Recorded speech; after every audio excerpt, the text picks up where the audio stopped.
ზღვა წყნარია ნამეტანი, თითქოს წინავს და ბრინჯაო ბავშვის ტანი მზეზე ბრწყინავს.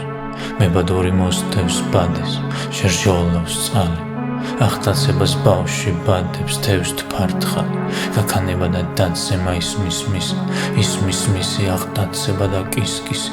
ნაპირებზე თეთრი ნავი ხედავს კარვებს, როგორ არხევს წყალს ნიავი გულს იქარვებს.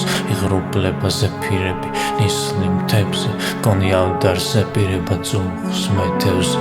ქლიავის ბრაჩილენი ბრთანი ყვანან მინეს, ზღვა წყნარია ნამეტანი, თითქოს წინავს.